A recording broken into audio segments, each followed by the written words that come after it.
बोलो श्री प्राणनाथ प्यारे की जय। श्री सतगुरु महाराज की जय। श्री बाईजूराज महाराणी की जय। कदमोला गुशजदा पकड़ के दो पाय, हुक्म करत है मासुक बीच आशिक के दिल आए। मासुक तुम्हारी अंगना, तुम अंगना के मासुक। ये हुक्म इलम दृढ़ किया, रूह अजू क्यों न हो टुक टुक। रूह अजू क्यों न हो टुक टुक। सदा महारानी जी सहाय करो, सन्मुख रहे जो श्री छत्रसाल। पंच स्वरूप मणि रक्षा करजो, मारा धाम धनी श्री प्राणनाथ। बोलो श्री प्राणनाथ प्यारे की जय। मागत हो मेरे दूल्हा, मन कर करब वचन। ए जिना तुम खाली करो, मैं अर्ज करो दुल्हीन। मैं अर्ज करो दुल्हीन। मागत हो मेरे दुल्हा। बोलो श्री प्राणनाथ प्यारे की जय। मांगत हो मेरे दुल्हा। आप मेरे सदगुरु हदी महान बुद्धिना सागर श्री विजया अभिनंद बुद्ध निष्कलंक अवतार इंद्रावती स्वरूपा महामती स्वामी श्री प्राणनाथ जी महाराज ने दिव्य अखंड वाणी आज मिशिगन अमेरिकानी अंदर मनीषभाई देवाभाई पटेलना निवासस्थान एमना परिवारना सानिध्यमां नित्यक्रम अनुसार आज वाणी चर्चानो सुंदर अवसर। प्रसंग से किरंतन ग्रंथ प्रकरण से 62। राणाधार सुंदर साथ जी संपूर्ण वाणी ब्रह्म सृष्टि ने माटे प्रगट थई छे। ए वाणी इंद्रावती जे परमधामनी राज्यनी अत्यंत लाडली सखी छे एना हृदयमां प्रगट थाय छे। आज आ किरंतन ग्रंथनी अंदर महामती प्राणनाथ जी सर्व ब्रह्म सृष्टि वती राज्य पासे कईक मागणी करे छे, प्रार्थना करे छे, अरज करे छे, विनंती करे छे। आ वाणी कदी भूतकाळ नथी बनती। 400 वर्ष पहला लखाई, आ 400 वर्ष पछी पण वर्तमान छे।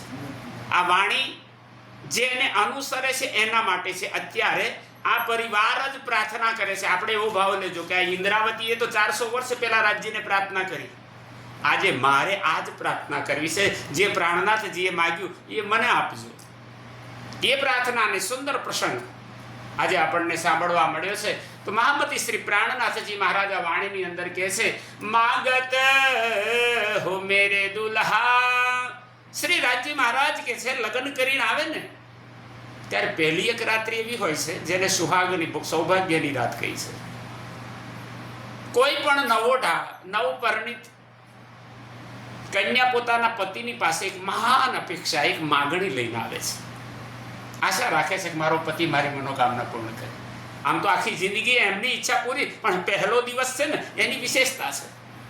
अहीं महामती प्राणनाथजी ने राज्यना दर्शननी अनुभूति थाय छे। राज्य मळे छे अने राज्य महाराज तो एमनी आगळ पूरा दरबार खोलता कहे छे, तू जे ઈચ્છે, तू केवी रीते प्रसन्न रहे, तारो प्रेम केवी रीते वधारे वधे, तने आनंद थाय, तने जगाड़वा माटे हूँ आव्यो छुं। अने त्यारे राज्जी महाराज एमने मागवा माटेनी कोशिश करवा कहे छे के तारा हृदयमां होय भाव माग। तो अहीं घड़ी मागे छे, मागत हो मेरे दुल्हा। मन कर કરમ વચન મન કર કરમ વચન. આપણા શરીર બે પ્રકારના છે. તમે કોઈ પણ કાર્ય કરો ને તો એક મન તમને વિચાર કરાવે કે મારે આ કાર્ય કરવું છે, પણ કેટલીક વાર પછી અંદર મનની અંદર બુદ્ધિ કામ કરે ને, ના ના આ નથી કરવું, આ કરવાથી નુકસાન જશે, આ કરીશ તો પેલાનું ખોટું લાગશે, આ કરીશ ને તો પછી ભવિષ્યમાં આ પરિણામ આવે. એટલે આપણા મનમાં બે પ્રકારના તન, એક લૌકિક બુદ્ધિ, એક પારલૌકિક બુદ્ધિ. એકનું નામ જીવ, એકનું નામ આત્મા. અહીં માગવાની વાત કરી. અહીં માગવામાં રાજ્યના દરબારમાં તમે ચાહે પરમધામની માગણી કરો, જગતના સુખની માગણી કરો, તો મહામતી પ્રાણનાથજી કહે છે મારું તો મન, વચન અને કર્મ બધું એક જ છે કે ધણી પિયા તુમ હો તૈસી, મને બસ તમારી અંગના બનાવો, તમારો પ્રેમ મળે, તમારા નામથી મને સૌભાગ્ય મળે, હું અખંડ સુખના અધિકારને પ્રાપ્ત કરું. એ જીન તુમ ખાલી કરો. એટલે મારી આ મન વચન કર્મથી પ્રાર્થના છે, તમે પણ બધા જ પરિવારના ભાવ કરજો. અમારે શું માગવું? આપણે રાજ્યે આપણને હુકમ તારે જે જોઈતું હું આપીશ, પણ રાજ્ય વગર માગે આપ્યું છે એની ચિંતન તો કરતા નથી. કઈ કમી નથી. કમી શું છે? જો પ્રાણનાથજીનામાં કમી દેખાય છે, એટલે કે જે જીન તુમ ખાલી કરો. એક ક્ષણ પણ તમે મારી મન વચન કે કર્મની ઈચ્છાને ખાલી ના રાખતા, મારી સંપૂર્ણપણે દેખભાળ કરજો, મારી સાનિધ્યમાં રહેજો, મારા સાથે રહેશો ને, મારે માગવાની જ ક્યાં જરૂર છે? કારણ કે જ્યારે ધણી દણવટ કરે ત્યારે બલવેરીના હારે વળી ગયા કામ, સરાડે ચડે મન ચિતવ્યા. એટલે તમે મારા પાસે રહો, હું તમારા દિલમાં રહું, તમે મારાનો, હું તમારો. બસ આથી મારે ત્રીજો નાતો શું કરવો છે? બધું એમાં આવી જાય છે. મેં અરજ કરું દુલ્હીન. આપ ઇન્દ્રાવતીની આત્મા અહીં પ્રાર્થના રાજ્યની કહે છે હું માગણી કરનારી બીજી કોઈ નહીં, તમારી અર્ધાંગીની, હું તમારી દુલ્હીન, તમારી પ્રાણ પ્રિયા બોલું છું, તમને જ પ્રેમ કરું છું અને તમારા વિશ્વાસે બેઠી છું. આપ મારા આત્માના આધાર છો, તો ધણી હું તમારી દુલ્હન બની, તમારી અંગના બની. પરમધામની બ્રહ્મ સૃષ્ટિના નાતે તમે મને વચન આપ્યું હતું કે યાદ કર મુજે એક બેર મેં જીજી કરો 10 બેર. તો ધણી આજ તમારા ચરણોમાં પ્રાર્થના કરતા અરજી કરું છું, પણ કયા સ્વરૂપે? આપની અંગના, આપની દુલ્હીન બનીને. મેરે ધની તુમારી સાહેબી. બોલો શ્રી પ્રાણનાથ. અહીં જો આખી દુનિયા રાજ્ય આગળ જશે, કોઈ દેવી દેવતા પાસે, ભગવાન પાસે, માતાજી પાસે, બધા એમ કહેશે મને સુખી કરજો, મારા છોકરાઓને સુખી કરજો, મારો દુઃખ દર્દ દૂર કરજો, મારો રોગ બીમારી દૂર કરજો, મને વિઝા અપાઈ દેજો, મને સિટીઝન બનાવી દેજો, મને ગ્રીન કાર્ડ અપાઈ દો, મને ચૂંટણી જીતાડી દેજો, મને નોકરી અપાઈ દેજો. સુખ બધા માગે છે પરમાત્મા પાસે જઈને. કોઈ પણ જગતનો વ્યક્તિ ધર્મના અનુરૂપમાં એવો નથી કે જેણે સુખ ન માગ્યું હોય. હરેક વ્યક્તિ પોતાના મનની કામના લઈને જાય છે ને તો પરમાત્માની પાસે સુખ માગે છે. અહીં પ્રાણનાથજી મહારાજે આજે ચોપાઈઓ માંગ્યું ને, એ તો પરમધામની બ્રહ્મસૃષ્ટિની પ્રેમ લક્ષણ, આ ભક્તિનું લક્ષણ છે. અને શું કહે છે? મેરે ધની તુમ્હારી સાહેબી. પરમધામમાં કોઈ ચીજ એવી નથી કે નથી, અને એની તુલનામાં જગતનું કોઈ ધન ના આવે. પણ તોય પ્રાણનાથજી કહે છે મારે કોઈ સુખ નથી જોઈતું, તમારી સાહેબી નથી જોઈતી. પરમધામનું બધું જ છે, અખંડ છે, અવિનાશી છે, મારે એ નથી જોઈતું. આની શું જોઈએ છે? હવે એ સમજણપૂર્વક, અને આ જ ભાવ જેના હૃદયમાં છે ને એને હર પડે રાજ્યના દિલમાં બેસીને એને અનુભવ કરાવે છે હું તારી સાથે છું. તુમ આપની રાખો આપ. ઇન્દ્રાવતીજીની આત્મા કહે છે મેરે ધની તુમારી સાહેબી. સાહેબી એટલે લક્ઝરિયસતા, સુખ, સંપત્તિ, વૈભવ, પરમધામ બધું જે માગે રાજ્ય આપવાના હતા. પણ ઇન્દ્રાવતી શું કહે છે? હે રાજ્ય તમારી સાહેબી રાખો તમારી પાસે, મારે નથી જોઈતી. મારે શું જોઈએ છે તમે દિલથી વિચારો. ઈશક દીજે મોહે અપનો. બોલો શ્રી પ્રાણનાથ. શું માગ્યું એમણે? જો બે વાત છે, પતિ પત્ની બે છે અને બહુ સુખ છે. 10-15 બંગલા બનાવી દીધા, 50-50 મોટેલો બનાવી, કરોડો રૂપિયા હોય, પણ બેવનું મનમેળ નહીં અને છૂટાછેડા થાય. છૂટાછેડાને કોર્ટ કેસી થાય, કોર્ટે હુકમ કરે બેવનો અડધો મિલકત અપાય. કદાચ બેવજનને અડધી મિલકત સુખ સાહેબી મળી જાય, પણ સુખ શાંતિ આવે ખરી? આનંદ આવે ખરો? કેમ? કારણ કે મૂળ વાત તો પ્રેમનો, ઈશકનો નાતો. હવે તો જોડે જ ને, પતિ પત્ની જ નથી રહ્યા, તો એ સંપત્તિ શું કામની? અહીં રાજ્ય મહારાજ આગળ પ્રાર્થના ઇન્દ્રાવતીજી કરે છે કે હે મેરે ધની तुम्हारी सायली परमधामનું અખંડ સુખ ભલે ગમે તેવું હોય, તુમ અપની રાખો આપ, મને બસ તમારો ઈશક, તમારો પ્રેમ મને મળે. અને પ્રેમ આવે ને ત્યાં માગવાની જ જરૂર નથી હોતી. એટલે એમણે પ્રમાણ આપતા કે છે, ઈશક દીજે મોહે અપનો, મને તમારો ઈશક, મારો મને પરમધામનું પ્રેમ આપો. અને એ પ્રેમ એ કયું છે? પ્રેમ પ્રેમ સબ કોઈ કહે, પર પ્રેમ ન જાને કોઈ. જો જાને જગતમાં પ્રેમને, તો જુદા રહે ના કોઈ. ઈશક આવી જાય તો કદી જુદાગીની વાત જ ના આવે. मैं तासो करूं मिलाप. મિલાપ એટલે મિલન. દુનિયાના બીજા કોઈ રસ્તા નથી જોઈતા તમારા સાથે આવવાના, માત્ર તમારો પ્રેમ, તમારો ઈશક મને મળે અને એ ઈશકથી મારું તમારું મિલન થાય. આપણે પુનઃ મળીએ પરમધામના આનંદની. અને સંપત્તિની વાત કરો તો ઈશકમાં જે મળવાનું છે એ બીજી સુખ સાહેબીમાં કંઈ નથી. ना चाहो मैं बुजरकी. બુજર્ગી એટલે કોઈ માન પદ પ્રતિષ્ઠા. કોઈને આચાર્ય કહો, કોઈ મહંત કહો, કોઈ જગતગુરુ કહો, કોઈને રાજા કહો, કોઈ સંસદ સભ્ય, કોઈ મંત્રી, તો આ બધી પદવીઓ એ બુજર્ગી છે. અહીં ઘડી તો ઇન્દ્રાવતી કહે છે, મારે કોઈ બુજુર્ગી નથી જોઈતી, મારે કોઈ પદ નથી જોઈતું, મારે તમારી અંગના ચરણ રજ બનવું છે. ના ચાહું મેં બુજર્ગી, ના ચાહું મેં ખુદાએ ખિતાબ ખુદાએ. વાંચો. ना चाहो किताब खुदा. મારે તો એવો ખિતાબ નથી જોઈતો કે દુનિયા મને ખુદા, મને ભગવાન પરમાત્મામાં લોકો મારી પૂજા કરે, એ નથી જોઈતું. મારે કોઈ આગેવાની એવી નથી, કોઈ બડાઈ નથી જોઈ, કોઈ પદ નહીં, અને નથી તો મારી કોઈ માન્યતા પૂજાના રૂપમાં કરે, ખુદાઈ કરે, એ પણ મને નથી ગમતું.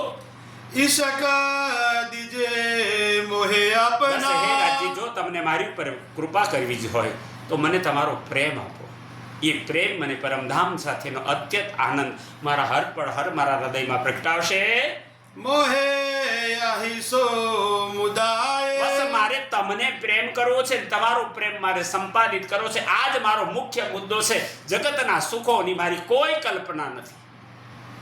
જગતનું એક પણ સુખ, માની લો કે એક બાજુ ભગવાન એમ કે તમને એક બાજુ ભગવાનની કરોડોની, તમારા પતિદેવની કરોડોની સંપત્તિ આલું, અને બીજી બાજુ એમ કે સંપત્તિના બદલા, સંપત્તિની સામે બીજી બાજુ તમારા પતિ છે એને થોડુંક લાંબુ આયુષ્ય આલું, તો બેમાંથી કયું જોઈએ? સમજણની વાત છે.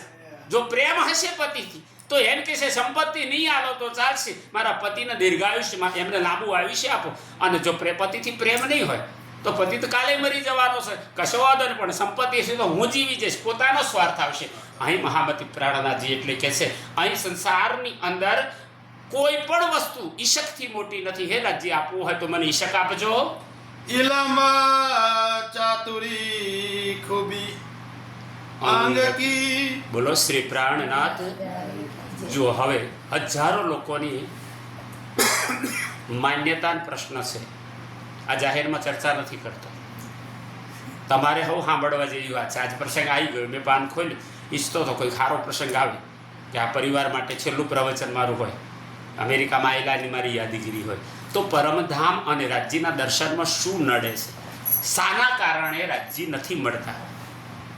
આજે શારદા કોઈ પણ કહેતા હતા કે મને રાજ્યના દર્શન નહીં થતા, તો બધાની પાછળ કારણ તો હોય ને. રાજ્ય કાં તો નથી રાજ્ય એટલે નહીં દેખાતા, કાં તો રાજ્ય જ નથી એટલે નથી દેખાતા, કાં તો પછી આપણને આંખો નથી આવી, આપણી આંખો આપણે આંખોથી આંધળા છે એટલે નથી દેખાતા, અને કાં તો બેવ જણ છે, રાજ્ય પણ છે ને આંખો પણ છે. તો બંનેની વચ્ચે કોઈક રૂકાવટ છે, તમને તમારા માર્ગ સુધી જતા અટકાવે છે. અને એ કયા કયા છે એ મહામતી પ્રાણનાથજી કે છે. અહીં એક શબ્દમાં એમણે કેટલું વર્ણન કર્યું છે. અહીં ઘડી એમણે પ્રમાણ આપ્યું છે. પહેલું ઈલમ, એમાં શબ્દ છે ઈલમ ચાતુરી ખૂબી અંગ કી. આ શબ્દને ખૂબ સમજવાનો છે. આ શબ્દમાં પહેલી અસર થાય છે વિદ્વાન પંડિતો, સંતો, ગુરુજનો, મહારાજો જેટલા જ્ઞાની બની ગયા. સાંભળજો, જ્ઞાની એટલે વાણી, ચોપાઈ, પ્રવચન, એ તો જ્ઞાની ખરા જ. સારું ગાવા વાળો, ભજન કરવા વાળો, સારી કથા કરવા વાળો, સારું નાચવા વાળો, સારું વગાડવા વાળો, આ બધા એક સૂત્રમાં આવે. પણ એવા એ બધું બની ગયા પછી કોને પ્રસન્ન કરવા કોશિશ કરે છે? પરમાત્માને નહીં, રાજ્યને નહીં, ગમે તેવો મહારાજા સભા ભરે તો સભા ખુશ થશે તો મને વધારે ભેટ આલે એટલે સભાને ખુશ કરવા કોશિશ કરે. એ જ્ઞાન એ પણ બાધક છે રાજ્યના દર્શનમાં. અહીં પહેલું આપ્યું કે એટલું બધું જ્ઞાન જરૂરી નથી કે તમને અભિમાન કરાવે. જો ઘણા બધા અમે ચર્ચા કરતા હોય તો ઘણા મને આ આવડે, મને તો પરમધામનું વર્ણન આવડે, મને આમ આવડે, ઘણા તો સામેથી ફાંકા મારી દે, બીજાના જ અવગુણો દેખાય. આપણે નરેન્દ્રભાઈ ત્યાં ગયા ત્યારે ભૂમિકા જોઈ. એ જ્ઞાન શું કામનું? એ અહીં એ ઈલમ ચાતુરી ખૂબી અંકી તમને આપેલું જ્ઞાન કોઈકનો અવગુણ જોવામાં વપરાતું હોય ને તો એ જ્ઞાન કામનું નહીં. તમને મળેલું પરમધામનું જ્ઞાન કોઈની નિંદા કરવા માટે વપરાય, તમે તમારી જાતને શ્રેષ્ઠ કરવા માટે કહેતા હોય તો પણ એ પરમધામમાં બાધક છે. જ્ઞાન આવ્યા પછી જ્ઞાન સાથે અભિમાન આવે છે. જ્ઞાન રાજ્યની ઓળખ માટે હતું, એમને પ્રેમ કરવા માટે હતું, એમની લીલા જાણવા હતું. પણ હવે આપણે કોઈ પણ કાર્યમાં દુનિયા આપણને શાબાશ શાબાશ વાહ વાહ કહે ને એટલે આપણી વિશેષતા બતાવવા જઈએ. પ્રાણનાથજી મહારાજ ત્યાં કહે છે, હે રાજજી મને આ ના આપતા. એટલે અહીં કહે છે ઈલમ ચાતુરી ખૂબી અંગકી મોહે યહી પટ લિખ્યા અંકુર. આ સ્પષ્ટ અંકુર એટલે આત્માનો સંબંધ લખ્યું છે. મોહે યહી પટ લિખ્યા. આજ દિન સુધી રાજ્યના દર્શન નથી થયા, રાજ્યથી દૂર રહ્યા. ભલે રાજ્યનું નામ ભજન કીર્તન પારાયણ પાઠ કર્યા પણ પ્રત્યક્ષ અનુભૂતિ નથી. તો એની પાછળનું આ જ કારણ હતું. કાં તો તમે ઈલમ એટલે જ્ઞાનનો, કાં તો તમે તમારી બુદ્ધિથી લોકોને છેતરીને કામ કર્યું, સાચું નથી બતાવ્યા. તમે હતા નહીં એના કરતાં વધારે બતાવવા કોશિશ કરી, બાહેર દેખાવે બંદગી માહે કરે કુકરમ કામ. ધર્મના નામે પૈસા ભેગા કરી બીજે વગે કરી દેતા હોય તો તમે તો શેના નામે આલ્યા હતા? તમે ધર્મના નામે આલ્યા, ખોટા રસ્તે ગયા તો ફળ પણ કેવું આવવાનું? એટલે એ ચાતુરીનું વર્ણન કર્યું. આપણે આપણી ચતુરતાથી કોકને દુનિયાને છેતરી શકો, છેતરવા હીડો છો જગદીશ ને તે તો છેતર્યા કેમ કરી જાય. વાણીમાં લખે પરમાત્મા નહીં છેતરાય, કારણ તન કી જાને मन की जाने जाने चित्त की चोरी उस साहेब से क्या छिपा है जिनके हाथ में दोरी. એટલે ઇલમ ચાતુરી ખૂબી અંગ કી એ મોહે યહી પટ લિખ્યા અંકુર. આપણી આત્મા ને પરમાત્માના બંનેની વચ્ચે એ જ પટ, એ જ પડદો લખ્યો છે કે જે રાજ્યનું મિલન નથી થવા દેતું તમારા અંકુર સાથે. यही न देवे देखने. બોલો શ્રી પ્રાણનાથ. એ જ આપણા કર્મ, આપણું અભિમાન, આપણી અંદરની ચતુરી, આપણી અંદર જે અનુભવ વગરનું જ્ઞાન, એ બધાથી અભિમાનની એવી ભૂમિકા આવે છે ને કે એ જ રાજ્યનું શું નહીં દેખાવા દે? દુલ્હે કે મુખડાકારનું, રાજ્યનું મોરડાના દર્શન, રાજ્યનું સ્વરૂપ નહીં દેખાવા દે. વાંચો. મેરે દુલ્હે કે મુખ કા નૂર. હજારો વર્ષોથી આપણે જોઈએ છે, 400 વર્ષથી ભક્તિ કરવા વાળા, એમાંથી કોઈક વીરનો એમ કહે છે કે મેં રાજ્યની અનુભૂતિ કરી. 99.99% શું કહે છે? હજુ દર્શન કરવાનો મેર નથી પડ્યો. કારણ કે આ બધાને અવગુણો, આમાંનો એક ગુણ તો દરેક ના હોય અને એ ગુણ પરમાત્માના દર્શન સુધી નથી જતા. આજ આપણે પ્રાણનાથજીના માધ્યમથી, પ્રાણનાથજી પોતાની વાત કરે કે મને ક્યારે દર્શન થયા? તો આ અવગુણો મેં દૂર કર્યા, હું એનાથી મુક્ત રહ્યો ને તો રાજ્યની મારી પર કૃપા થઈ. આપણે પણ આજ પ્રાર્થના એ જ કરીએ કે ધણી કશું નહીં જોઈતું, તે આપ્યું ને એનાથી આનંદ, કે અમારી ઈચ્છા કરતાં વધારે આપી દીધું છે, અમને કોઈ કમી નહીં રાખી.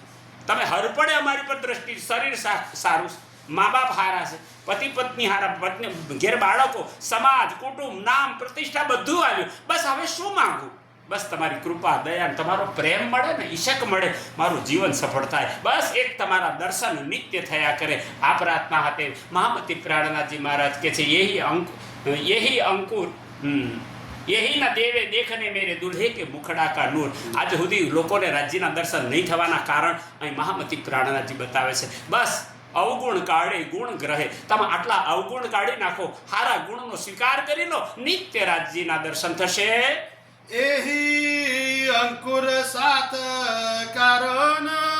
આ બ્રહ્મ સૃષ્ટિ માયાના ખેલમાં આવી તો રાજ્યે પરમધામના અંકુરને કારણે આ સંસારની અંદર આવી જગાડવા આવ્યા છે. તો રાજ્ય કેવી રીતે મળશે એના પ્રમાણ આપતા આગળ કહે છે કરત મિલાપ અંતરાય. એક આત્માનું પરમાત્મા સાથેના મિલન કરાવવામાં જે અંતરાય રૂપ બાબતો છે, મહામતી પ્રાણનાથજી આ પ્રકરણની અંદર બતાવે કે ધણી આ બધા અવગુણો છે, આ માયામાં અમને બાંધી રાખે છે, એ રાજ્યને મળવા નથી દેતા, એ રાજ્યની ઓળખ નથી થવા દેતા.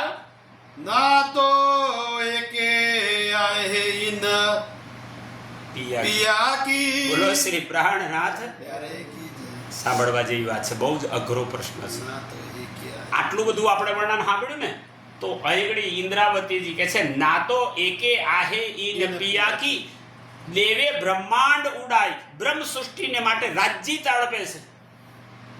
રાજ્ય એકલા બેઠા છે ને, એમને નથી ગમતું સખીઓ વગર, એટલે જગાડવા આવ્યા છે. પણ તોય રાજ્ય આપણને નથી દેખાતા. એમના તરફની કોશિશ પૂરી કરી. વ્રજમાં આયા, રાસમાં આયા, જાગણીમાં દેવચરી પ્રાણનાજી બની જ્ઞાન આપ્યું, બધું આપ્યું, તોય શું પરિસ્થિતિ આવી? તો રાજ્યમાં શક્તિ સામર્થ્ય નથી એવું નહીં. એ તો કે છે એ ના તો એક આહે, આહ કહેતા જગતને ઉડાડી દે. આ માયાનો ખેલ ના રહે. એમણે કઈ મહેનત કરવાની જરૂર નથી કહ્યું, એના હાથે તપસ્યા કરવાની જરૂર નથી. રાજ્ય ઈચ્છા કરે સખીઓ આવી જાવ, નથી રહેવાનું સંસારમાં, એટલે શબ્દ વાપર્યો ના તો એક આહે. આપણને કોઈ દુઃખની તકલીફ પડે, આહ એટલું બોલાઈ જાય ને, એટલામાં જગતનો ખેલ પૂરો કરી દે રાજ્ય મહારાજ. એટલે કે છે ના તો એક એન આહે દેવે બ્રહ્માંડ ઉદાય. મારા રાજ્યની શક્તિ કેટલી છે, ક્ષણવારની અંદર માયાનું પણ રાજ્ય તમારી વચ્ચે મિલનની અંદર આ તમારું અભિમાન, તમારી ચતુરાઈ, તમારા માટે આવેલું જ્ઞાન, એનો તમે દુરુપયોગ કરી સત્ય જ્ઞાનને સમજતા નથી.